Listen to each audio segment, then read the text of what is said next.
Hello guys, sanibonani and welcome back to my channel.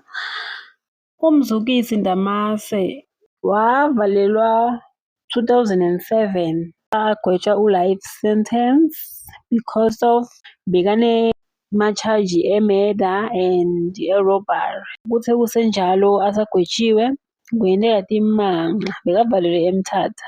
Kwenzeka timanga kuthi 28 September 2024 kwaba kubulawa ngesihluku kwamalunga emndeni layi-18 eNgobozana village Lusikisiki. Kwathiwa kuseshwa kwatholakala ukuthi umastermind uMzukisi Ndamase. So kuthe kusenjalo guys, uMzukisi bekangekho yedwa, bekanema-co-accused akhe. Magama awo sicocela ngaye uMzukisi Ndamase, number 2 uSongezo Vuma, number 3 uLwando Abi, number 4 uZenande Baya, and then sekona 2 other remaining accused. Laba ngibo bantu laba bakhona kuleya plan yaMzukisi ukuthi akhona ukubulala loya mndeni cause bengakhona ukwenza sonke lesigameko la senda ayedwana cause siyakhumbula ukuthi yena beya behind bars atohela u-life sentence. Kuningi guys. Ama-charges wabo lababhekane nawo yena nema-co-accused wakhe uNdamase banemacala okubulala linama-counts layi-18, kuplena kokubulala bona nje kuthi niplena kubulala kulicala lelo nalo 30 times 18. Lenye i-charge lekhuluma ukuthi bekuyi-robbery cause bathi nabafika lapha bayayokutshontsha kahle but kwathi after lapho abazange basakwenda. Lenye i-kidnapping cause some of the victims laba lapha allegedly kuthiwa baqale ba-kidnapwa before bato babulala. And lelo kugcina kube nesibhamu lesingekho emthethweni uphinde usebenzise ubulale bantu labangaka. So guys, kuningi okwenzakalayo. Sithe sisaselapho ukuthi ngalomhla ka-28 September kwenzakalani. October 2024 kuya ku-2025 lapho bacala khona kubopha le-initial arrest. Kwaqala kwaboshwa 8 ma-suspects including Ndamase vele labeka phakathi ejele. So ukuthi yena bekaboshwa kanjani asathi, but asathi ngoba vele besekaboshiwe. Ngoba sekungetheka uLwando Abi, Zenande, Songezo, nalaba abanye labayi-2. Lapho lakuqala khona ukuthi sebacala manje sekaphenya ubufakazi sebuyabonakala ukuthi kuyaphi ngale case. 17 February 2025 schedule i-trial ukuthi i-trial itoqala nini. Kwabese kuthi lapho isamele icale ya-postpone due to eviction of Songezo Vuma ongoing investigations.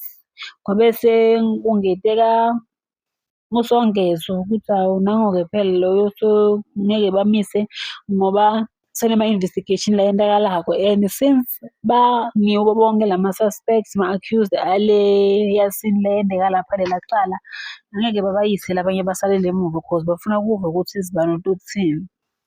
10 March 2025 kwaqhubeka njalo-ke ma-charges against uLwando Abi and Zenande Baya they've dropped those charges ngoba bathini beba-cooperate lapha bebakhombisa ukuthi bafuna ukubanika umkhondo ukuthi kwenzakalani.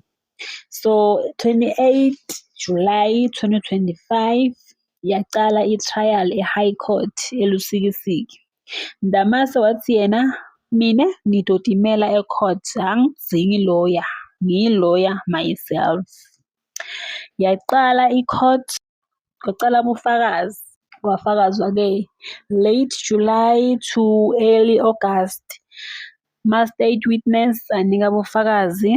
Kulawo ma-state witness sifaka uLwando Abi naye watestifya cause sakhumbula ukuthi makucala le case yena naye bekayi-co-accused aboshwe nawo but because yena bekalalela ukuthi kwenzakalani wathena into leya state witness. Kuconfessa kwakhe wathi yena Yena bekanguye umshayeli labekalayisha loya gunman alandzela ama-instruction andamase. Imagine uyolandzela ama-instruction umuntu lo behind bars lodosha u-life phakathi but solo wena uyalandzelela.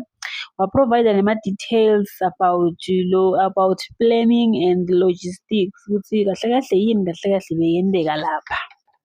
August 2025 waqhubeka nebufakazi bakhe. And then Ndamase wambuta ama-question. Angithi Ndamase uyatimela akunaloya letawubuta u-Abi watibutela yena.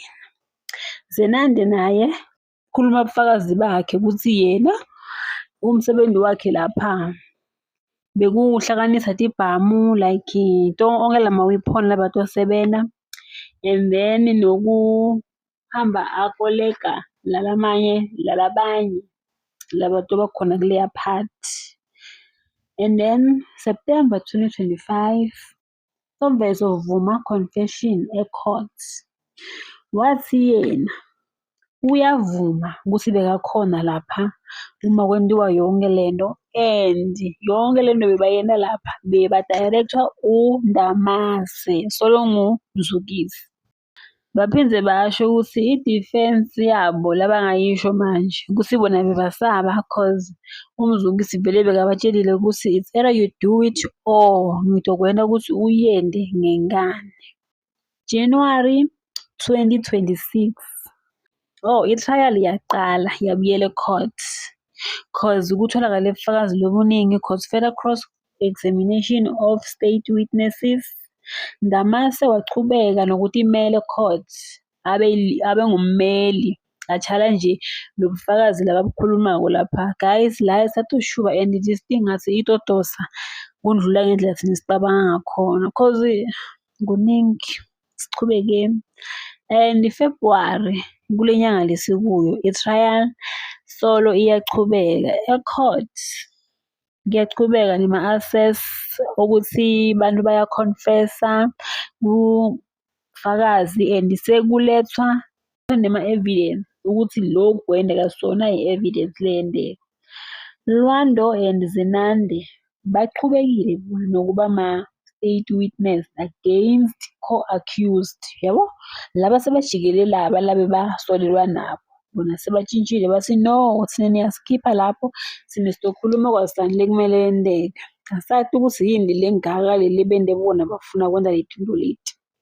Songezovuma naye uconfessile mara kuconfessa kwakhe lijaji alizange likwende ngathi liyakuva cause ubufakazi bakhe busase ku-review basafuna kuva ukuthi kahle kahle yona lento lakasitshela yona uvuma ngabe iliciniso singayithemba cause abathembeki labantu labo utothi usalalelile uthole ukuthi hayi beyakhuluma so because bekathunyiwe so that kutokhona ukuthi kulahliswe umkhondo kunganakwa kakhulu the main mastermind because umastermind uphakathi inside and the people were saying ekuqaleni the time le case lesaqala bathi no lo guy lo innocent so vele wanikwa imali just because uphakathi and ugweba u-life uyati ukuthi ngeke aze aphume. But guys, umuntu lodonsa u-life bomjaja njani yala bomgweba njani ithini into yakhe.